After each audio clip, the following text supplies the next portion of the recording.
Nicolas, je suis coach, thérapeute et entrepreneur.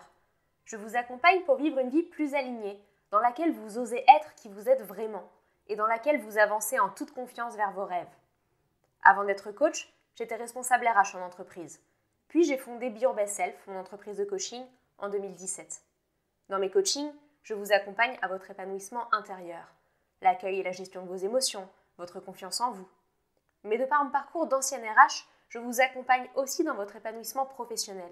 Votre équilibre pro-perso, le fait de vous mettre des limites au travail, de mieux communiquer avec vos collègues, votre manager, de vous organiser ou encore de dépasser le syndrome de l'imposteur au travail. J'accompagne et j'ai aussi accompagné de nombreuses reconversions. Je suis formée au coaching, à la programmation neurolinguistique, aux neurosciences de l'accompagnement et à la communication non violente. Mon cabinet est à Paris, mais je vous accompagne aussi en ligne si vous vivez ailleurs ou si vous ne pouvez pas vous déplacer. Dans ce podcast, et aussi dans les articles de mon site, je vous partage mes outils, mes clés et mon expérience d'accompagnante pour vous aider à mieux vous connaître, à vous faire confiance et à vous aimer. Et surtout, à vous mettre en mouvement dans vos projets pour créer et vivre la vie dont vous rêvez. Très bonne écoute. Bonjour à toutes et à tous, j'espère que vous allez bien. Aujourd'hui, je voudrais qu'on prenne le temps de se questionner sur quelles sont les étapes, les actions qu'on peut mener, les questions aussi qu'on peut se poser quand on ne se sent pas bien dans son job. Pourquoi est-ce que j'ai envie de vous parler de ce sujet ? Évidemment parce que un de mes sujets de prédilection dans les accompagnements, c'est l'épanouissement professionnel, aussi tout ce qui est question des reconversions, mais aussi parce que, en fait, selon les dernières études, on sait aujourd'hui qu'il y a à peu près la moitié des Français qui disent ne pas se sentir épanouis dans leur travail. Alors ça peut être pour différentes raisons, ça peut être soit par manque de sens, soit par ennui, soit parce qu'ils sont pas suffisamment bien rémunérés, soit parce qu'ils ont des relations, que ce soit avec leur management ou leurs collègues, qui ne les épanouissent pas. Bref, les raisons peuvent être différentes, mais en tout cas, les faits sont là. La moitié des Français dit ne pas se sentir épanoui. Donc concrètement, quand on est dans ce cas-là, quand on va au travail à reculons, quand on se lève et on se dit « Oh là là, mais qu'est-ce que je préférerais rester dans mon lit plutôt qu'aller travailler ?» Quand on subit ces journées, quand on subit aussi la fatigue psychologique qui découle de ce mal-être professionnel, qu'est-ce qu'on peut faire pour sortir de cette situation et se créer un quotidien professionnel qui nous convient mieux? Certains auraient tendance à dire tout de suite « quitte ton job, pose ta démission, pars, reconvertis-toi, va vers quelque chose qui te convient mieux. » Évidemment, en tant que coach des reconversions professionnelles, je ne peux que dire que très souvent, ce type de décision aboutit à un épanouissement plus grand. Mais attention, je veux vraiment mettre de la nuance ici, et je pense qu'il serait une erreur de ma part de vous inviter, quoi qu'il arrive, à poser votre démission, à tout de suite négocier un départ, alors qu'en fait, la problématique n'est peut-être pas tant dans le contenu de votre poste ou dans votre environnement de travail, que dans la relation que vous-même entretenez au travail. Selon moi, en fait, il y a deux voies possibles quand on n'est pas bien dans son poste. La première voie, vous l'avez compris, ça peut être de décider d'un nouveau projet professionnel ou de changer de poste, d'entreprise. Donc la voie du mouvement vers l'extérieur. Et puis la deuxième voie, ça peut être une voie qui est plutôt la voie du mouvement vers l'intérieur. Parce que parfois, ce n'est pas tant le poste qui nous convient pas, les relations de travail qui nous conviennent pas, ou encore les tâches qu'on a qui nous ennuient, que le fait qu'on n'a pas bien exprimé à nos collègues, à nos managers, ce qu'on voulait. Ou alors qu'on leur envoie un message au quotidien qui nous met dans une situation professionnelle qui nous dessert. Je vous explique. Quand on ne sait pas dire non, on peut très vite se retrouver sous l'eau au travail. Notre manager nous donne plus de tâches et on dit OK, nos collègues nous demandent de l'aide et on dit OK, et en fait on se retrouve sous l'eau. Si vous souffrez parce que vous êtes dans ce cas-là, que vous partiez dans une autre boîte ou dans un autre poste ne changera rien. Si vous ne savez pas dire non, la problématique de surcharge reviendra. De la même façon, si vous êtes quelqu'un d'hyper perfectionniste, qui prend des heures et des heures à relire ses mails, à tout finaliser, à vouloir que tout soit parfait, peut-être que vous en souffrez parce que vous êtes épuisé, vous aurez beau partir dans une autre entreprise ou un autre poste, ce perfectionniste sera toujours là pour vous épuiser. Ou peut-être si vous êtes quelqu'un qui avait du mal à communiquer, peut-être parce que vous trouvez pas les mots justes et donc parfois vos collègues perçoivent de l'agressivité dans vos propos, ou alors parce que vous avez du mal à dire ce que vous pensez. eh bien que vous partiez sur un autre poste ou une autre entreprise, vous aurez toujours des collègues, ou des clients, ou des fournisseurs, ou des personnes avec qui interagir. Et donc vous aurez toujours un sujet de communication qui reviendra à un moment ou à un autre. Donc la première question à se poser quand on n'est pas bien dans son poste, c'est avant tout d'où vient le problème. Est-ce qu'il vient de la façon dont je me sens dans mon environnement? Est-ce qu'il vient de l'épanouissement que je ressens à faire mes tâches dans le quotidien? Est-ce qu'il vient de la qualité des personnes qui m'entourent? Par exemple, si on a un manager ultra stressé qui balance son stress sur vous, si on a un collègue harceleur. Donc, est-ce que ça vient de l'environnement, des tâches, de l'entreprise, du métier en lui-même? Ou est-ce que ça vient de mon rapport au travail? Est-ce que ça vient de mon rapport à cet environnement? Et donc ça, c'est la première question à se poser. Est-ce que moi, je peux travailler sur moi-même pour améliorer la situation? Ou est-ce qu'il faut partir quoi qu'il arrive?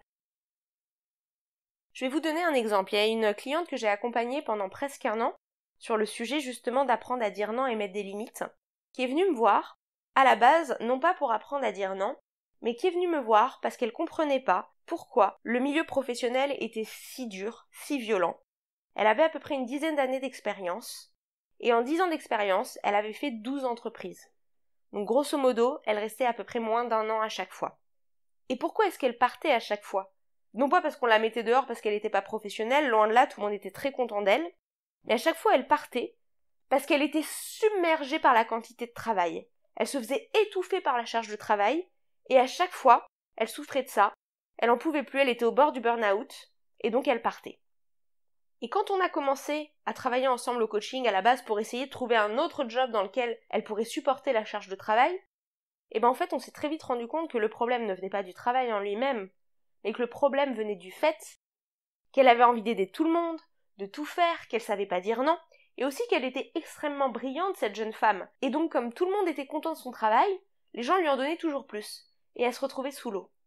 Et finalement c'est en apprenant à dire non, en apprenant à mettre des limites, que les choses ont pu évoluer, et aujourd'hui elle n'a pas changé de job, mais elle s'y sent très bien, parce qu'elle a pu se délester d'une part de cette charge psychologique, et éviter le burn-out sur un poste qui finalement l'épanouit complètement. Donc première question à vous poser, c'est qu'est-ce qui me convient dans mon poste, en termes de tâches, en termes d'environnement, en termes de relations, en termes d'outils, et qu'est-ce qui me convient pas? Et dans ce qui me convient pas, sur quoi est-ce que je peux travailler peut-être en changeant des choses dans ma façon de communiquer, de voir le travail, de m'organiser?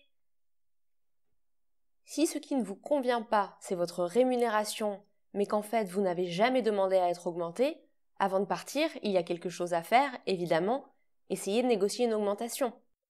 Si ce qui ne vous convient pas, c'est la manière dont votre collègue a de vous faire des remarques parfois très mal placées sur votre travail, peut-être que la première chose à faire, c'est avant tout d'avoir une discussion avec lui, et éventuellement par la suite avec votre manager, avant d'envisager de partir simplement pour cette raison.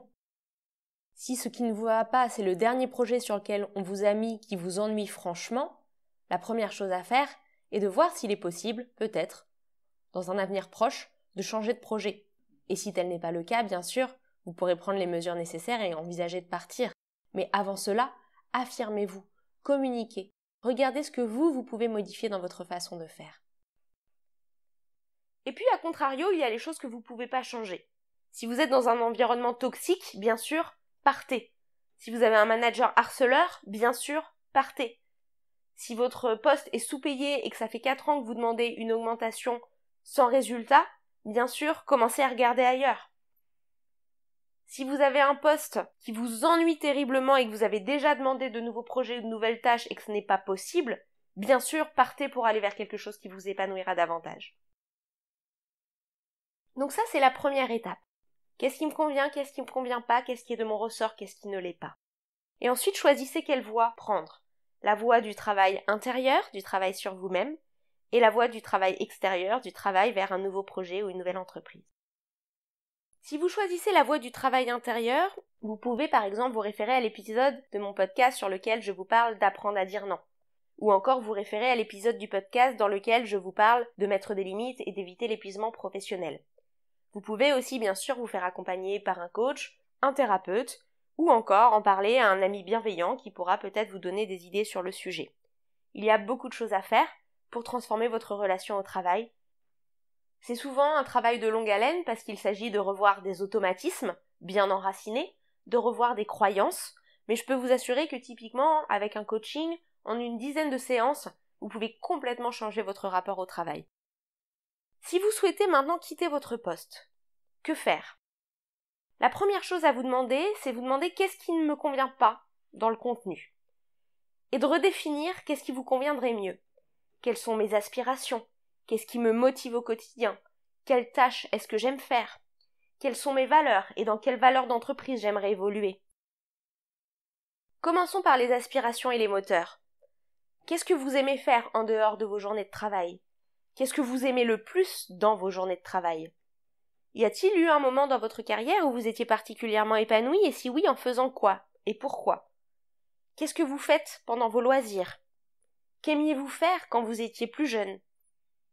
Peut-être que vous allez alors trouver des lignes directrices, d'actions, de tâches qui vous animent davantage.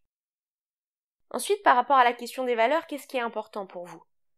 Une entreprise bienveillante, une entreprise qui vous donne de l'autonomie, de la liberté, un métier dans lequel vous êtes sûr de pouvoir réussir et de faire carrière, ou un métier dans lequel vous êtes sûr d'avoir du temps pour vous, un métier dans lequel vous êtes entouré, un métier dans lequel vous pouvez contribuer à la société, ou un métier dans lequel vous êtes sûr d'avoir une sécurité financière. Quelles sont les valeurs qui peuvent sous-tendre votre épanouissement professionnel? Et enfin, quels sont vos besoins en termes d'environnement? Avec combien de personnes aimez-vous travailler? Est-ce que c'est plutôt dans des petites équipes, dans des grandes équipes, en solo? Est-ce que c'est dans des grandes entreprises ou plutôt des petites entreprises? Est-ce que c'est dans des entreprises qui vont vite, comme des startups, ou des entreprises peut-être un peu plus lentes, un peu plus processées, comme des grands groupes? Donc prenez le temps de poser toutes ces questions sur le papier et d'y répondre. Et vous allez voir que peut-être déjà des pistes vont émerger. Évidemment, c'est un petit peu difficile parfois d'y voir clair, même une fois qu'on a répondu à toutes ces questions. Des fois, on a un peu l'impression que c'est comme des pièces d'un puzzle et que tout est mélangé. Et d'ailleurs, quand je vous accompagne en coaching, très souvent, vous avez déjà les pièces du puzzle. Moi, ce que je vous aide à faire, c'est d'arriver à les assembler pour voir l'image globale. Donc, notez ces pièces du puzzle, notez ces éléments, et laissez-les décanter, parlez-en autour de vous. Peut-être inspirez-vous, écoutez des épisodes de podcast de personnes qui se sont reconverties, échangez avec des personnes qui sont épanouies, échangez avec des personnes qui ont un autre métier. Et si vous souhaitez, si véritablement vous ne voyez pas encore le dessin de votre puzzle, vous pouvez en effet songer à vous faire accompagner. Ça vous permettra de vous lancer ensuite dans une phase d'exploration pour avancer beaucoup plus concrètement vers le métier qui vous convient. L'objet de cet épisode n'est pas de faire le point détaillé sur la façon dont passer à l'action quand on sait qu'on veut se reconvertir. Mais c'est plutôt de vous rappeler qu'il y a donc ces deux voies. Cette voie vers une exploration intérieure et cette voie vers une exploration extérieure.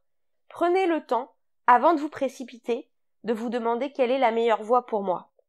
Ne restez pas éternellement dans une exploration intérieure si vous êtes dans un environnement toxique, sous-payé, qui ne vous convient pas, ou dans lequel vous avez déjà essayé pendant des mois et des mois de faire bouger les choses. Et à l'inverse, ne vous précipitez pas vers une exploration extérieure s'il y a des choses que vous pouvez faire dans votre travail intérieur pour mieux vous affirmer et mieux faire évoluer vos relations, ou peut-être mieux faire évoluer votre poste de l'intérieur en changeant votre rapport au travail ou en demandant de nouveaux projets.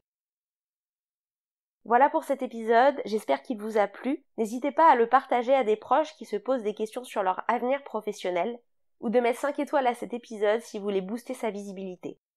Pour un accompagnement sur mesure, vous pouvez me contacter pour des coachings soit en ligne, soit au cabinet, et j'ai aussi un parcours pour préparer son entretien d'embauche que vous pouvez suivre en toute autonomie et dont je vous mets le lien dans la biographie de ce podcast. Plus de conseils et d'informations toutes les semaines sur mes pages LinkedIn et Instagram. J'espère vous retrouver très bientôt et je vous souhaite une très belle journée.